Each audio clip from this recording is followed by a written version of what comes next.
Okay sir. நற்புலரிய அன்பர்கள் அனைவருக்கும் இனிய நற்காலை வணக்கம். இன்றைய தலைப்பு எனக்கு பிடித்த புத்தகம். உங்களுடைய வாழ்த்துக்களோடும் ஆசீர்வாதத்தோடும் எனது தலைப்பினில் பேச இருக்கிறேன். எழுத்துக்களை இணைத்தால் என்ன, வார்த்தைகளை அமைத்தால் என்ன, வாக்கியத்தை உருவாக்க அறிவுக்கு வழிகாட்டியே எங்கள் அன்பு நண்பா உன் பேர் புத்தகமே, புத்தம் புதிய புத்தகமே, உனை புரட்டி பார்க்கும் புலவன் நான், போதிகை வளர்த்த செந்தமிழே, உனை ரசித்து ரசித்து படித்தவன் நான். ஆமாங்க, புரட்சி தலைவர் சொல்றது மாதிரி குனிந்து குனிந்து புத்தகங்களை புரட்டி படிக்க படிக்க தலை நிமிர்ந்து நிமிர்ந்து நம் வாழ்க்கையில் நடைபோடலாம் இல்லையா? புத்தகம் அது தொட்டு படித்தால் காகிதம், தொடர்ந்து படித்தால் அதுவே வெற்றியின் ஆயுதம். புத்தகத்தை 2 வகையாக பொதுவாக நாம பிரிக்கலாம். கட்டாயம் படித்தே ஆக வேண்டிய பள்ளி கல்லூரி புத்தகங்கள் ஒரு வகை. அது கரும்பு சாறு பிழிந்து எடுப்பது போல மிகவும் கடினமான வேலை. நம் சிந்தனையை, நமது பகுத்தறிவை வளர்த்து கொள்ளும் தீராத தேடலில் படிக்கும் புத்தகங்கள் 2ஆம் வகை. நாம் தேடி தேடி நம்மளுடைய சிலபஸ்ல இல்லாத நமக்கு பிடித்த அந்த மாதிரியான விஷயங்களை சொல்றதான ஒரு புத்தகங்களை தேடி படிக்கிறது இன்னொரு வகை.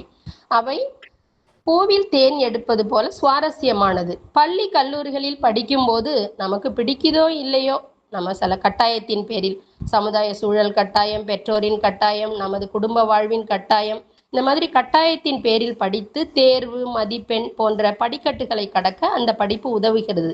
ஆனால் 2ஆம் வகை இருக்கிறது அல்லவா, நமது அறிவு தேடல். அந்த தேடலில் படிப்பது நம் சிந்தனையை மேம்படுத்துகிறது, நமக்கு வாழ்வை புரிய வைக்கிறது. புத்தகம் படிக்க படிக்க நிறைய விஷயங்கள் புரிய ஆரம்பிக்கிறது. உதாரணத்துக்கு சொல்லணும்னு சொன்னா, நான் என்னையே எடுத்துக்கலாம். நான் ரொம்ப straightforward and bold enough lady. ரொம்ப எல்லாத்துக்கும் பயப்படலாம் மாட்டேன். ஓரளவுக்கு பணிவாக எல்லாம் இருப்பேன். பட் ஆனால் ரொம்ப ஸ்ட்ரெயிட் ஃபார்வர்டாக நேர்பட பேசுதான், எதாக இருந்தாலும் கரெக்டாக சொல்லிடுவேன், அந்த மாதிரி இருப்பேன். என்னுடைய ஒர்க்கில் டைப்பிஸ்ட்டாக ஒர்க் பண்ணேன். அதுக்கப்புறம் ஸ்கூலில் ஒர்க் பண்ணேன். அந்த ஒர்க்கில் பார்த்தீங்கன்னா 100% ஹார்ட் ஒர்க் போடுவேன். ப்ரீ பிளானிங், பர்ஃபெக்ஷன் இதெல்லாம் இருக்கணும்னு நினைப்பேன் என்னுடைய ஒர்க்கில். அந்த மாதிரி தான் செஞ்சு முடிப்பேன். ஆனால் பார்த்தீங்கன்னா சோதனையாக நான் பணிபுரிந்த இடங்கள் எல்லா இடத்துலையும் சரி, அதே மாதிரி உறவுமுறை ரிலேஷன்ஷிப்லேயா இருக்கட்டும், நிறைய கருத்து வேறுபாடுகள் பெரிய அளவில், அதிலும் ஒரு வேறுபாடு, அந்த பெரிய கருத்து வேறுபாடு பெரிய அளவில் என்னை நோக்கி வரும்.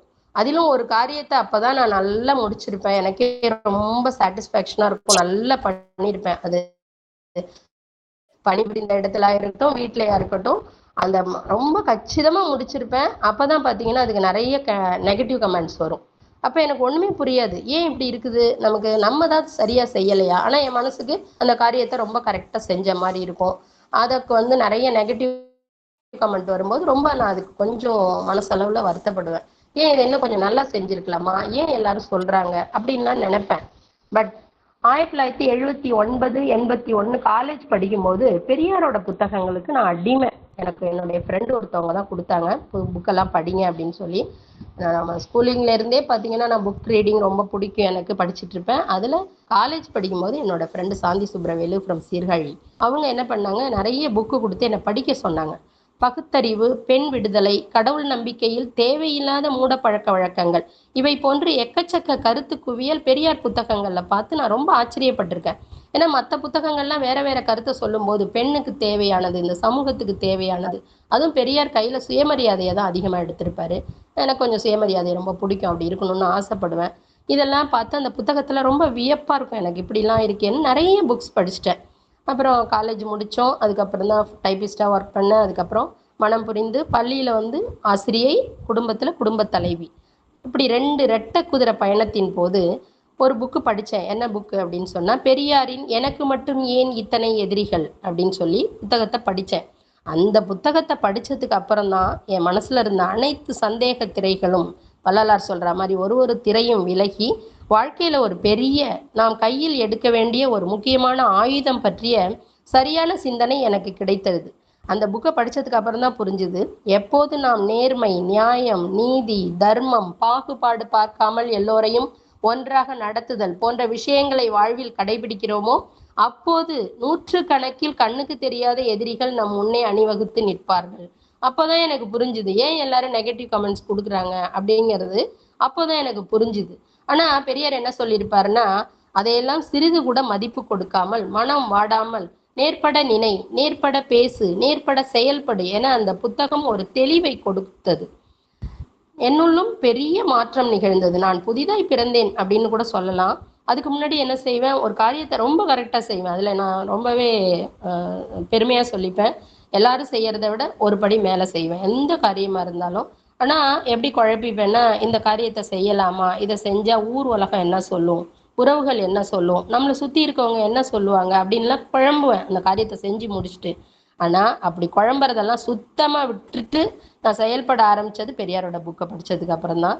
நாம் எனக்கு சரின்னு எது படுதோ அந்த பாதையில மிகச்சரியாய் பயணிப்பேன் அப்படிங்கிற ஒரு தீர்க்கமான முடிவுக்கு வந்ததுக்கு அப்புறம் தான் என்னோட வாழ்க்கையில சோதனைன்னு நான் எதெல்லாம் நினைச்சேனோ அதெல்லாம் சாதனை படிக்கட்ட மாறியது. வாழ்வில் தெளிவும் நிம்மதியும் நிலைக்க ஆரம்பித்தது. எனவே புத்தகங்கள் பல நேரங்களில் நாம கேட்காமையே நமக்கு ஒரு நல்ல வழியை காட்டி நமக்கு ஏற்கனவே இருக்க சிக்கலை சரி செய்யும் அற்புதமான காமதேனு, கற்பக விருட்சம்னு கூட சொல்லலாம். கல்லூரியில படிக்கும் போதிலிருந்தே புத்தகம் படிக்கிறது அப்படிங்கிறது என் வாழ்க்கையில ஒரு அங்கமா ரொம்ப ஒரு சுவாரஸ்யமான விஷயமா இருந்தது. அதுல முக்கியமா சொல்லணும்னா கல்கியின் பொன்னியின் செல்வன் 5 பாகமும் படிச்சிருக்கேன். சாண்டில்யனோட நாவல்கள், முக்கியமா ராஜேஷ்குமாரோட டிடெக்டிவ் ஸ்டோரிஸ், பெரியாரோட புத்தகங்கள், கண்ணதாசன் புத்தகங்கள், இதை மாதிரி நிறைய புத்தகங்கள் படிச்சுட்டு இருந்திருக்கேன். அது இருந்தா கூட 2009 நான் நெய்வேலி புக் ஃபேர்ல ஒரு புக் வாங்கினேன். அந்த புக்கோட பேர் இளைஞனே ரிலாக்ஸ் ப்ளீஸ். ரொம்ப வித்தியாசமான தலைப்பா இருந்தது. அந்த புத்தகத்தை படிச்சதுக்கு அப்புறம் தான் எனக்கு ரொம்ப இப்படி கூட ஒரு புத்தகத்துல நமக்கு அட்வைஸ் வருமா அப்படிங்கிறது எனக்கு ரொம்ப ஆச்சரியமா இருந்தது. அந்த புத்தகம் தான் இன்று வரை எனக்கு மிகவும் பிடித்தமான close to my heart book அப்படியே இருந்திருக்கு.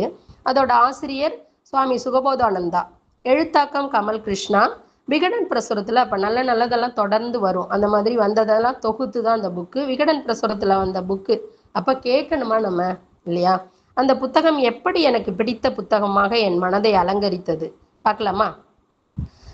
என்னிடம் 100 இளைஞர்களை கொடுங்கள், இந்தியாவையே மாற்றி காட்டுகிறேன் அப்படின்னு சொல்லி சுவாமி விவேகானந்தர் சொன்னாரு. அவர் பாருங்களேன், 100 மனிதர்களை கேட்கல, 100 வீரர்களை கேட்கல, 100 இளைஞர்களை கேட்கிறாரு. ஏன்னா இந்த உலகில் ஏதாவது சாதனை நிகழ்த்த வேணும்னா அது இளைய சமுதாயத்தால மட்டும்தான் முடியும். அது ரொம்ப தீர்க்கமான முடிவு. ஆனால் அந்த இளைஞர்களை செதுக்குவதுங்கிறது ரொம்ப எளிய காரியமா என்ன, அவங்க கொண்டாந்து நம்ம சொன்ன நல்லாவே தெரிஞ்சிருக்கும். நாடி நரம்பெல்லாம் முறுக்கேறி தடைகளை எல்லாம் தகர்த்தெறிந்து திக்கு திசை தெரியாமல் பாயும் காட்டாற்று வெள்ளம் தான் நம்ம இளைய சமுதாயம், இல்லையா? அவங்களுக்கு அப்படியே அந்த டயத்துல எழுச்சியோட இருக்கணும் அப்படித்தான் நினைப்பாங்க ஒழிய அதை விவேகமா யோசிக்கணுமா அப்படிங்கிறதுல கொஞ்சம் பார்க்க மாட்டாங்க. ஆனா அதை அணைக்குள் அடக்கி விளைநிலங்களுக்கு திருப்பி ஆக்கப்பூர்வமான ஆறாக மாற்றுவது யார் மாற்ற முடியாது? அந்த இளைஞர்களை. அவர்களோடு பயணிக்கும் மூத்த குடிமக்கள், நம்ம மாதிரி இருக்கிறவங்க மூத்த குடிமக்கள் தான் அதை செய்யணும், இல்லையா? இந்த இளைஞர்களுக்கு சரியான வழியை காட்டணும். ஏற்கனவே அவங்களுக்கு தெரியும் கொஞ்சம் இருந்தா கூட இன்னும் சரியான வழியை நம்ம அனுபவம்ங்கிற ஒரு அருமையான சீப்பு நம்ம கிட்ட இருக்கு. ஒரு பழமொழி இருக்கும் பார்த்தீங்கன்னா, அனுபவம் என்பது ஒரு அருமையான சீப்பு, ஆனா நமக்கு வழுக்கை விழுந்த பின்புதான் அது கிடைக்கிறது அப்படிம்பாங்க. உண்மைதான் அது. ஆனா நம்ம அந்த மாதிரி இருக்கிற அனுபவத்தை இப்ப வர்ற இளைஞர்களுக்கு கொடுத்தோம் அப்படின்னு சொன்னா அது ரொம்ப நல்லா இருக்கும், இல்லையா? அதை இதை நல்லா நம்ம ஆசிரியர் மனசுல வாங்கிக்கிட்டு சீறி பாய்ந்தோடும் இளம் குதிரையின் மீது துள்ளி ஏறி அமர்ந்து அதற்கு பண்பாடு கடிவாளம் கட்டி உத்வேகம் எனும் சக்கரங்கள் கொண்ட வாழ்க்கை தேரை பூட்டி வெற்றி எனும் இலக்கினை அடைய ஆசிரியர் அருமையான 43 அத்தியாயங்களை அந்த புத்தகத்தில் கொடுத்திருக்கிறார். 43 லட்டுன்னு சொல்லணும். அதில் எந்த லட்டு பிடிக்கும் உங்களுக்கு? அப்படி இருக்கும். ஒரு அத்தியாயம் பார்த்தீங்கன்னா இளைஞர்களுக்கு மிக மிக தேவையான கருத்துக்கள். இளைஞர்கள்னு மட்டும் கூட சொல்ல முடியாது, குழந்தைகள்லேருந்து பெரியவர் தான். இருந்தாலும் முக்கியமா அவருடைய நோக்கம் எதுன்னா இளைஞர்களை சரிப்படுத்துவது. அதனாலதான் இளைஞனே ரிலாக்ஸ் ப்ளீஸ் அப்படின்னு சொல்றாங்க. சாதாரணமா எழுதிட்டு போகல நம்ம சுகபோதானந்தா சுவாமிகள். ஒரு புக்கை எழுதினோமா முடிச்சோமா அப்படின்லாம் கிடையாது. அது உள்ள போய் ஆழமா பார்த்தீங்கன்னா ரொம்ப ஆச்சரியமா இருக்கும். அன்பின் வரிகளை பல்வேறு மதங்களில் இருந்து மேற்கோள் காட்டுறதுல அவரை தட்டிக்கவே முடியாது. அதே மாதிரி உற்சாக வரிகளை பெரும் சாதனையாளர்கள் வாழ்க்கையில் இருந்து உதாரணம் காட்டுறதுல ரொம்ப ரொம்ப ரொம்ப ரொம்ப நல்லா அந்த உதாரணத்தை காமிச்சிருப்பாரு. சொல்ல வந்த கருத்தை அழகான குட்டி கதை, அதுதான் எனக்கு ரொம்ப பிடிக்கும். அந்த புக்ல இருக்கிற குட்டி கதைகள் தான் ரொம்ப ரொம்ப சுவாரஸ்யமா இருக்கும். அதை ரொம்ப சுவாரஸ்யமா சொல்றதுல ஆகட்டும், சுகபோதானந்தா சுகமான போதனைகள் மூலம் ஆனந்தத்தை அளவில்லாது வழங்குவதில் வல்லவர் என தீர்க்கமாக நிரூபித்திருப்பார். நாம வச்சிருப்போம் கிபி கிமு அப்படின்னு சொல்லிட்டு, கிறிஸ்து பிறப்பதற்கு முன், கிறிஸ்து பிறந்த பின் அப்படின்னு நம்ம ஒரு வரையறை வச்சுட்டு இருக்கோம் இல்லையா? அதே மாதிரி ஒரு நூலை படிப்பதற்கு முன் நம்மளுடைய மனநிலை, நூலை படித்த பின் நம்மளுடைய மனநிலை எப்படி மாறுகிறது என்று ஒருவரை எந்த நூல் மாற்றியமா நான் சொல்லுவேன். ஏன்னா இந்த புக்கு படிச்சுட்டு அப்படியே சும்மா போட்டுட்டு அப்படியே ஒரு ஒரு நாள் கூட நமக்கு அது தாக்கத்தை கொடுக்கலன்னா அது சிறந்த நூல்னு சொல்ல முடியாது. ரொம்ப நாள் ஆனாலும் நம்ம மனசுல அது ஒரு தாக்கத்தை ஏற்படுத்திக்கிட்டே இருக்கணும். அந்த புக்ல இருக்க வரிகள் நமக்கு வந்து நம்மளுடைய மனதுல வந்து போயிட்டு இருக்கணும். அப்படி இருக்கிறது தான் சிறந்த நூல். ஆம், அதுதான் நிதர்சனமான உண்மை. அந்த நூலை நான் படிப்பதற்கு முன், நான் ஸ்கூல்ல ஒர்க் பண்ணேன்னு சொன்னலையா, ஸ்கூல் ப்ரேயர்ல அடிக்கடி பேசுற மாதிரி இருக்கும். சிஆர்சி மீட்டிங் ஃபார் டீச்சர்ஸ்ல காலையில இருந்து என்ன சமரைஸ் பண்ணி சொல்லுங்க அப்படின்னு சொல்லுவாங்க. பட்டிமன்றம் பேசுறது, அது கொஞ்சம் இப்பதான் 19க்கு அப்புறம் தான் நிறுத்தியிருக்கேன். கொஞ்சம் பட்டிமன்றம் நல்லா பேசுவேன். அந்த மாதிரி எல்லாம் போய் பேசுற இடங்கள்ல கருத்துக்களை சொல்லிடுவேன். ஆனா கருத்துக்கள் சொல்றதுலயும் கொஞ்சம் லேசான கருத்தா இருக்கும். குட்டி கதைகள் எனக்கு ரொம்ப தெரியாது. அது லாங்குவேஜ் டீச்சர்ஸ்க்கு அதிகமா தெரியும்னு நினைக்கிறேன். ஆனா நான் மேத்ஸ் டீச்சருங்கனால நிறைய கதைகள் தெரியாது. எனக்கு அதுல நம்ம விஜய் சாரை ரொம்ப பிடிக்கும். அவர் சொல்ற குட்டி கதை பார்த்தீங்கன்னா அது வரைக்கும் நம்ம கேள்விப்படாத ஒரு குட்டி கதையா இருக்கும். அதை சொல்லிடுவாரு அவர் அழகா. அந்த மாதிரி சொல்ல எனக்கு தெரியாம நான் ரொம்ப ஒரு கருத்து சொல்றதுக்கு ஒரு கதை எப்பயுமே தேவைப்படும். ஏன்னா நமக்கு அப்பெல்லாம் மாரல் இன்ஸ்ட்ரக்ஷன் ஒரு பீரியட் இருந்தது தெரியுங்களா? எம்ஐ பீரியட்னு சொல்லுவோம். அந்த பீரியட்ல அதுக்குன்னு ஒரு ஆசிரியர் ஒரு கதையை சொல்லி அது மூலம் நமக்கு ஒரு கருத்தை நமக்கு சொல்லுவாங்க. அந்த கதை நம்ம மனசுல இப்பவும் நம்ம மனசுல நிறைய அந்த பாட்டி வடகு சுட்ட கதையிலே இருந்து, நிறைய காக்கா கல்ல தூக்கிப்பட்ட கதையில இருந்து நிறைய கதைகள் நம்மளுடைய மனதுல இருக்கு. அது எல்லாமே ஒரு நீதியை நமக்கு உணர்த்துது, ஒரு கருத்தை உணர்த்துது இல்லையா? அந்த மாதிரி கதைகள் எனக்கு சொல்ல தெரியாம நான் ரொம்ப இருப்பேன். ஏன்னா அந்த மேத்ஸ் டீச்சர் அப்படிங்கிறதுனாலே எனக்கு அது ரொம்ப தெரியாது. மேக்ஸ்ல வேற விஷயத்துக்கு வேலையே இல்லை இல்லையா? இப்போ நான் புக்கை பற்றி சொல்லும்போது தான் இது ஞாபகம் வருது. ஒரு விடுகதை போடலாமா?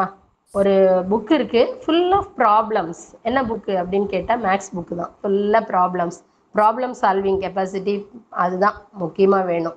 மீதி எதுவுமே இருக்காது. பட் லாங்குவேஜ்ல எல்லாம் பார்த்தீங்கன்னா நிறைய, அதுக்கப்புறம் நான் இங்கிலீஷ் எடுக்கும்போது பார்த்தேன் நிறைய கதைகள் எல்லாமே இருக்குது அதில். மற்ற சப்ஜெக்ட்ஸில் மேக்ஸ் பியூராக பார்த்தீங்கன்னா கால்குலேஷன் அண்ட் அரித்மெட்டிக் அப்படியே போகும்.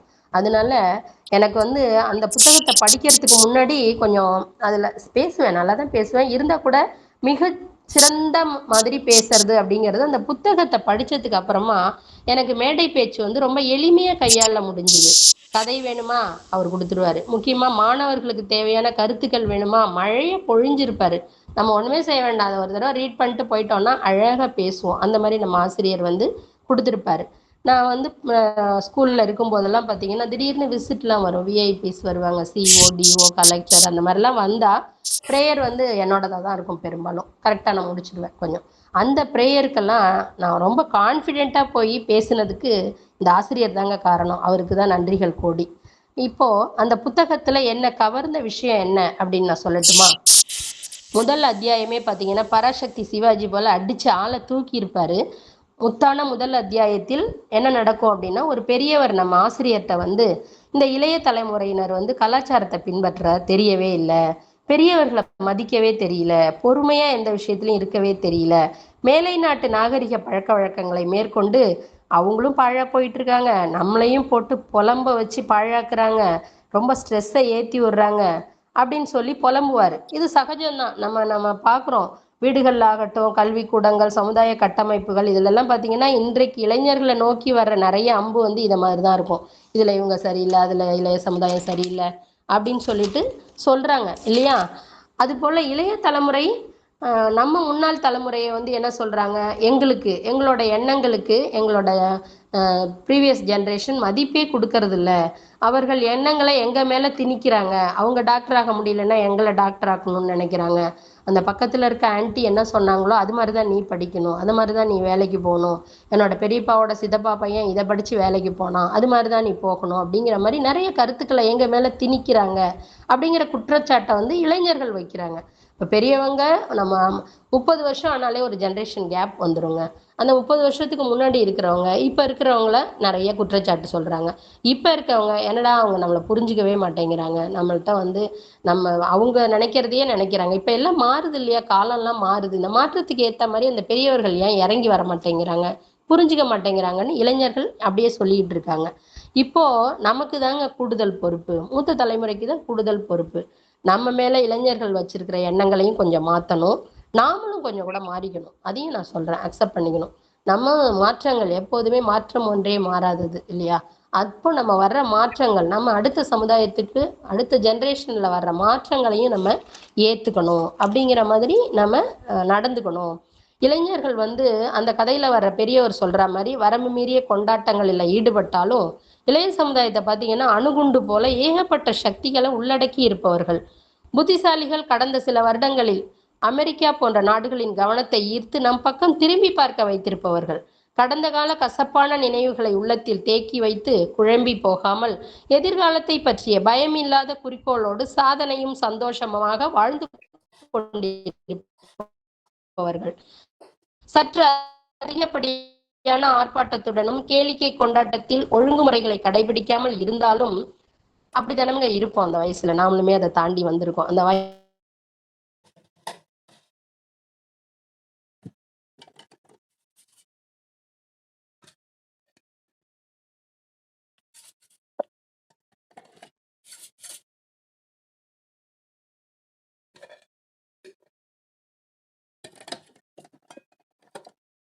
கேட்கல மேம்.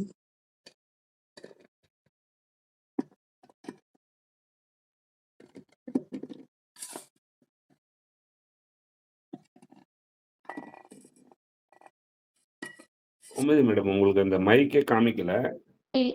மைக்கே காமிக்கல.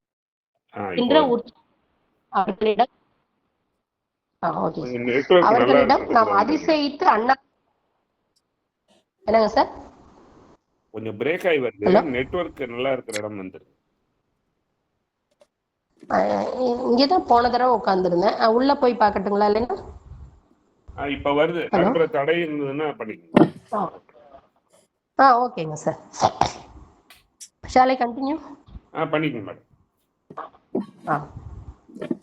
நம்ம வந்து அவங்கள்ட்ட அந்த மாதிரி குணங்களை ரொம்ப அதிசயமா பார்க்குறோம். இதுல இருந்து என்ன தெரியுதுன்னா, நம்ம இளைஞர்களுக்கு ஒண்ணுமே சொல்ல தேவையில்லை. ஏன்னா எல்லாம் அவங்களுக்கு தெரியுது. எதை செய்யணும், எதை செய்ய வேண்டாம், எப்போ செய்யணும், எப்போ செய்ய வேண்டாம், எது வரைக்கும் உற்சாகமா இருக்கணும், எப்போ பொறுப்பா இருக்கணும், இது எல்லாமே அவங்களுக்கு தெரியுது. தாமாகவே அவங்க ஏணியை வந்து சுவத்தை நோக்கி போடுறதில்ல, வானை நோக்கி போடுறாங்க. இந்த இளைய சமுதாயத்தை இப்படிதான், இந்த கருத்துக்கள் தான் முதல் அத்தியாயத்துல அந்த ஆசிரியர்கிட்ட இருக்கும். நான் இப்ப சொன்னேன் இல்லையா, இந்த கருத்து தான் அந்த முதல் அத்தியாயத்துல அந்த பெரியவர்கிட்ட அந்த ஆசிரியர் சொல்லுவாரு. சொல்லி இந்த இளைய சமுதாயத்தை தட்டி கொடுத்து, வாருங்கள் அடுத்தடுத்த அத்தியாயங்கள் மூலம் என்னுடைய அற்புதமான அனுபவங்களை உங்களோடு பகிர்ந்து கொண்டு உங்களுக்கு ஒரு புதுமையான உலகத்தை காண்பிக்கிறேன் அப்படின்னு இளைஞர்களை கூப்பிடுவாரு. அடுத்தது 2வது அத்தியாயத்துக்கு இப்படிதான் முதல் அத்தியாயத்தை அவர் முடிச்சிருப்பாரு. அப்போ எனக்கு அந்த முதல் அத்தியாயத்துல அவருடைய எழுத்துக்களை பார்க்கும்போது சமீபத்துல வந்து ஒரு பாட்டு நம்மளையே எல்லாரையும் அப்படியே அசைச்சு போட்டுச்சு. அந்த பாட்டு தான் எனக்கு ஞாபகம் வரும்.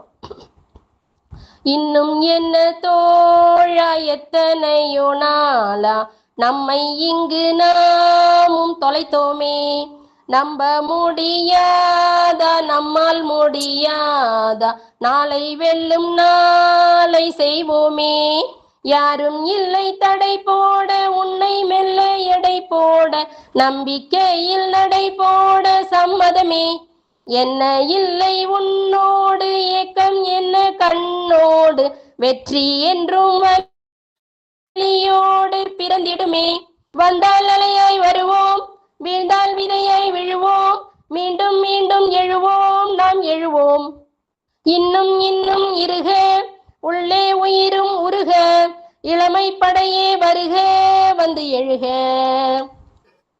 அவருடைய அந்த ராஜதந்திரத்தை பாருங்களேன். முதல் அத்தியாயத்திலேயே நமக்கு நல்லா தெரிஞ்சிடும்.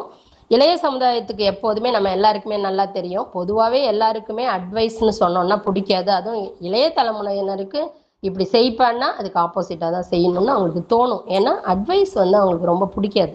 அதை ஆசிரியர் நல்லா தெரிஞ்சுக்கிட்டாரு. இவங்களுக்கு அட்வைஸ் சொல்லக்கூடாது, சொல்லி அவங்கள போர் அடிக்கக்கூடாது அப்படின்னு சொல்லி நாசுக்கா அவங்க பக்கம் பேசுகிற மாதிரி அந்த ஒரு அத்தியாயத்திலையும் அவங்க பக்கம் பேசுகிற மாதிரியே பேசுவார். பேசி ஒரு அத்தியாயத்திலையும் அவங்கள பட்டை தீட்டி இருப்பார், உளியால் செதுக்கி இருப்பார்.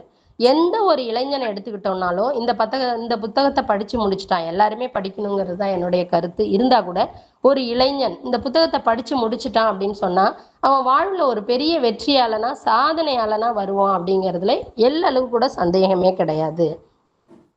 அவருடைய அத்தியாயங்களோட தலைப்புகளை பார்த்தீங்கன்னா ரொம்ப வித்தியாசமாக இருக்கும். முதல்ல தலைமுறை இடைவெளியை கொடுத்துட்றாரு பாருங்க, அந்த கேப், ஜென்ரேஷன் கேப். அதுதான் இப்போ ஒரு முக்கியமான விஷயமா இருக்குது. இப்போ பையனையுமே எடுத்துக்கிட்டீங்க அப்படின்னா என்னுடைய கருத்து ஒரு மாதிரி இருக்கும், அவனுடைய கருத்து ஒரு மாதிரி இருக்கும். ஆனால் இப்போ நான் ரொம்ப நல்லா உணர்ந்துட்டேன். என்னை விட என் பையனுக்கு நல்லாவே எல்லாமே புரியுது, எல்லாமே நல்லா தெரியுது, பெட்டராக இருக்கான். டெக்னாலஜி வைஸாக இருக்கட்டும்,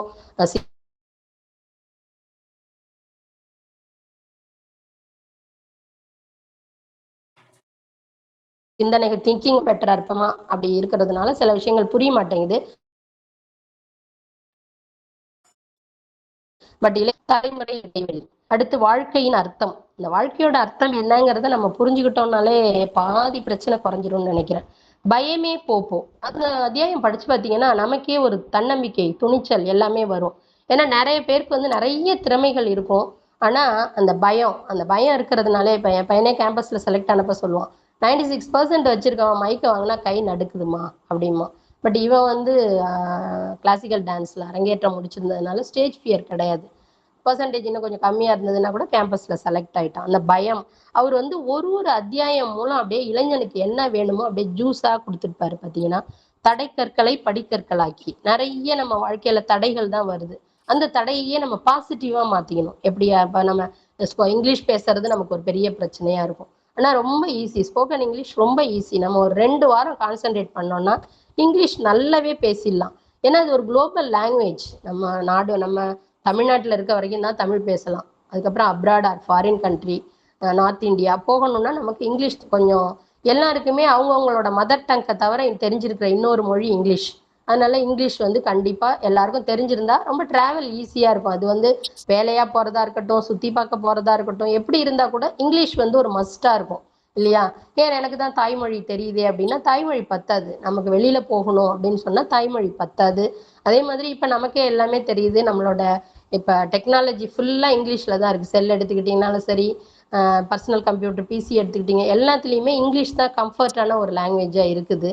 அதே மாதிரி நமக்கு ஒரு இன்டர்வியூக்கு போகிறோம், நம்ம செல்ஃப் இன்ட்ரோ கொடுக்கணும், நம்மளோட டேலண்ட் என்னெல்லாம் இருக்குது அப்படிங்கிறத பார்த்தீங்கன்னா இப்போ சென்னை, பெங்களூர் இடத்துலலாம் போனோம்னா தமிழ் பேசிட்டுலாம் இருந்தால் கதைக்கே ஆகாது. இங்கிலீஷில் தான் நமக்கு செல்ஃப் இன்ட்ரோ கொடுக்க தெரியணும், நம்மளோட டேலண்ட்ஸை டிஸ்கிரைப் பண்ண தெரியணும். எல்லாமே பார்த்தீங்கன்னா இங்கிலீஷ் பெஸ்ட்டாக இருந்துச்சு அப்படின்னு சொன்னால் தான் நாம் எந்த இடத்துலையா இருந்தாலும் ஒரு வெற்றியாளனாக இருக்க முடியும் இல்லையா?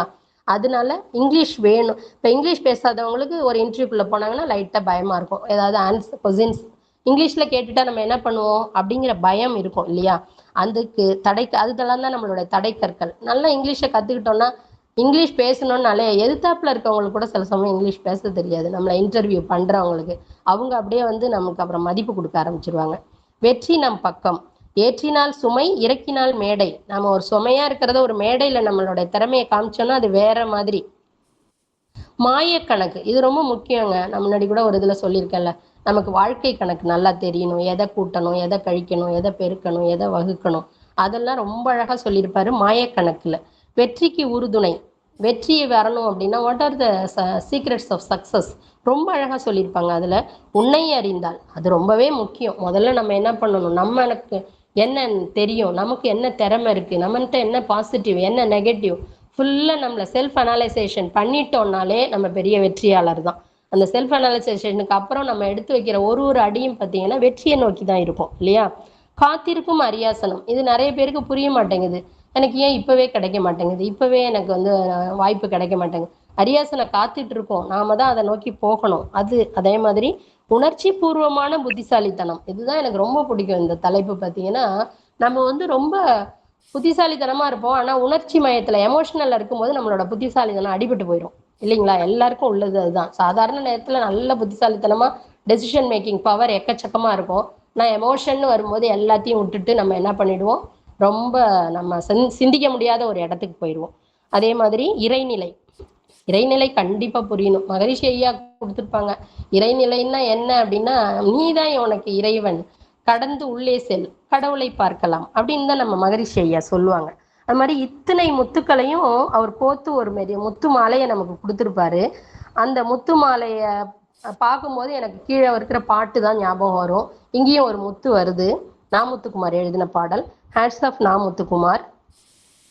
எல்லோருக்கும் ஜெயிக்கிற காலம் வரும், புல் கூடத்தான் பூமியை பிளந்து வரும், உன் பாதையில் 1000 திருப்பம் வரும், நில்லாமலே ஓடிடு இலக்கு வரும், வனம் மேலே பூமி கீழே வாசனை நாட்கள் நடுவிலே, வட்டம் போட்டு வாழ்வதற்கு வாழ்க்கை என்ன கணிதமா, நெஞ்சில் இல்லை பயம் பயம், நேரம் வந்தால் ஜெயம் ஜெயம், ஜெயம் ஜெயம். நம்ம வாழ்க்கையில ஜெயம் ஜெயம்னு 8 திக்கும் முரசு கொட்டி நமக்கு கேட்கணும்னா என்னென்ன வழிகள்லாம் இருக்குங்கிற அத்தனை வழியையும் பார்த்தீங்கன்னா அந்த நூல்ல பார்க்கலாம். என்னமோ இளைஞன் ரிலாக்ஸ் ப்ளீஸ்னு கொடுத்துட்டாரு ஒழிய ஒவ்வொரு மனிதனுக்குமே அது வேணும். இந்த மாதிரி புத்தகங்கள் படிக்கும்போது தான் நாம் என்ன பண்ணுவோம், இன்னும் கொஞ்சம் தைரியம், இன்னும் கொஞ்சம் திறமை, இன்னும் கொஞ்சம் முன்னேற்றம் அப்படி நம்ம வாழ்க்கையில இருக்கும். சாதாரண ஒரு புத்தகத்தை படிச்சோம்னா ஒரு கருத்து வந்ததுன்னா அந்த கருத்தை நம்ம தெரிஞ்சுக்கிட்டு போயிடுவோம். ஆனா மோட்டிவேட்டட் புக்ஸ்ன்னு இருக்கு பாருங்க, அந்த புக்ஸ் படிக்க படிக்க நிறைய பேருக்கு வந்து நம்ம இன்னொருத்தர் சொல்றதை கேட்கறத விட புத்தகம் படிச்சு அதுல இருந்து உணர்றதுங்கிறது தான் ரொம்ப பிடிக்கும். நான் எல்லாமே அந்த கேட்டகரி தான். இன்னொருத்தவங்க சொல்றதையும் கேட்பேன், இருந்தா கூட புத்தகம் சொல்றத ரொம்பவே கேட்பேன். ஏன்னா புத்தகம் ஒரு நல்ல நண்பன். நமக்கு என்னென்னமா நமக்கு வேணுமோ அந்த கருத்து எல்லாமே நிறைய புத்தகங்கள்ல இருக்கும். இப்போ வந்து நம்ம நிறைய புத்தகங்கள் பார்த்தீங்கன்னா நமக்கு தேவையான தீர்வை கொடுத்துரும். நாம வந்து ஏதோ ஒரு தலைப்புல இருக்க புத்தகத்தை படிப்போம், ஆனா ஏற்கனவே நம்ம மனசுல ஒரு சந்தேகம் இருக்கிறதுக்கு அந்த புக்கு வந்து ஆன்சரை கொடுக்கும். எப்படி தர்மிக்கு பொற்கிழி கொடுத்த படலத்துல தர்மி எடுத்துட்டு போற பாட்டு வந்து மன்னனுடைய சந்தேகத்தை தீர்க்குதோ, அது வந்து ஜென்ரலா தான் இருக்கும் அந்த பாட்டு பார்த்தீங்கன்னா. ஆனா அது வந்து மன்னனோட மனதுல இருக்கிற அந்த சந்தேகத்தை போக்கிடும் இல்லையா? அதே மாதிரி நிறைய புத்தகங்கள் வேற வேற தலைப்புல இருந்தா கூட நம்மளுடைய எண்ணங்களுக்கு சிந்தனைகளுக்கு நிறைய பதிலை கொடுக்கும். அதனால இந்த புத்தகத்தை படிச்சதுக்கு அப்புறம் அனைவரும், முக்கியமாக இளைஞர்கள் அனைவரும் relax please, then take revenge to achieve tremendous achievements. நிறைய இளைஞர்களோ ஏதோ வாழ்க்கையில நம்ம முன்னேறணும், ஒரு இடத்த பிடிக்கணும் இல்லையா? அதுதான் முக்கியம். நமக்கு ஒரு உற்சாகம் கேளிக்கை எல்லாமே இருக்குது, அது எல்லாமே குறிப்பிட்ட அளவோட இருந்துட்டு நம்மளுடைய முன்னேற்றம் தான் எல்லாருடைய கண்ணுக்கும் தெரியும்.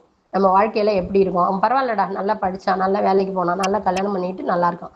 இந்த ஒன்றைதான் நம்ம 100க்கு 100ன்னு ஒரு படம், கே பாலச்சந்தரோட படம் இருக்கும். அதுல பாத்தீங்கன்னா இன்டர்வலே 50/100ன்னு விழும். அப்ப நம்ம கேபி சார் வந்து எவ்வளவு டேலண்டா படத்தை கையாண்டிருக்காருன்னு பாருங்க. அதுல வந்து ஒரு கேரக்டர் சொல்லுவார், சுந்தரராஜன் நினைக்கிறேன், நம்ம வாழ்க்கையில எப்ப 100க்கு 100 வாங்குவோம் அப்படின்னு பார்த்தா நம்மளுடைய வயதான காலத்துல நம்மளுடைய வாழ்க்கையை திருப்பி பார்க்கும்போது ரொம்ப சந்தோஷமா இருக்கணும். நம்மளுடைய பாஸ்ட் வந்து ரொம்ப சந்தோஷமா சாட்டிஸ்ஃபேக்ஷனா இருக்கணும். நம்மளுடைய பிள்ளைகள் நல்லா நம்ம கண்ணுக்கு எதுக்க நல்லா வாழணும். இது ரெண்டும் இருந்துச்சுன்னா நம்ம 100க்கு 100 வாங்கிடுவோம்னு சொல்லுவாரு. அதே மாதிரிதான் நம்ம வாழ்க்கையில அந்த மாதிரி ஒரு 100க்கு 100 வாங்கணும் அப்படின்னு சொன்னா நிறைய புத்தகங்கள், முக்கியமா இந்த மாதிரி இளைஞனே ரிலாக்ஸ் ப்ளீஸ், இந்த மாதிரி புத்தகங்களை படிச்சு வாழ்க்கையில முன்னேறணும். Thanks for this golden opportunity. Thank you one and all.